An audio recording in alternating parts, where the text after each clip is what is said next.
Cela fait maintenant plusieurs mois que ma chère Mia m'a laissé tomber, du jour au lendemain. Je ne sais pas avec qui, ni où, ni pourquoi. Suite à cette brutale rupture, je suis tombé en dépression. Mon psy m'a conseillé de régler mes problèmes moi-même. Oui, c'est un incompétent, mais il fait partie d'une association caritative, donc il est gratuit. Il paraît que ça aiderait à redevenir heureux et en bonne santé mentale. J'ai donc suivi son conseil et rédigé ma progression sous forme de journal, pour ne pas perdre de temps. Si quelqu'un trouve ce carnet, il est prié de me le rendre aussi vite que possible, sans poser de questions. Jour 1.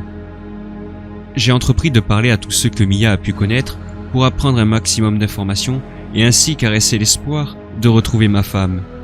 J'ai déjà une piste. L'enfoiré qui a volé l'élu de mon cœur s'appelle Kevin. Il habite à Marseille. Un cassos bien cliché. Je suis tellement excité à l'idée de retrouver ma compagne que je ne mange même plus. Ma dépression aide aussi, c'est vrai. Jour 2. Je continue mon enquête 23 heures sur 24, avec 1 heure pour dormir. Le café, c'est incroyable. Sinon, à part quelques détails sans intérêt, je n'ai rien découvert de plus. Jour 7. Je l'ai! J'ai l'adresse de Kevin Montfort. Ça m'aura pris 1 semaine, mais je l'ai. Cette nuit. Ma Mie, comme je l'appelle. Et je la ramènerai à la maison. Je la kidnapperai s'il le faut. Bon, j'y suis allé. La chambre de Mia était toute sale. Et on dirait qu'elle non plus ne se lave pas. Cet enfoiré s'occupe vraiment mal d'elle. Moi je l'ai toujours chérie.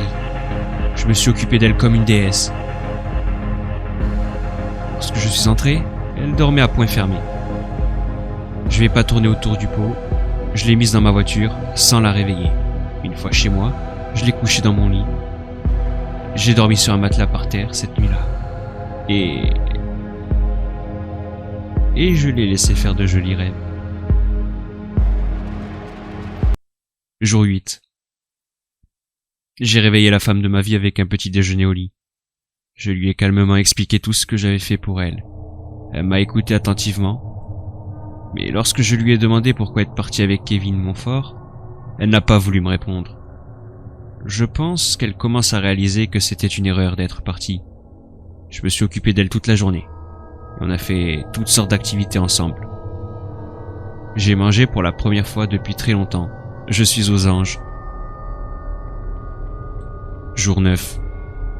J'ai appelé mon psy pour lui dire que je n'avais plus besoin ni de ses services, ni de ses médicaments. Bien sûr, il a tout de suite objecté.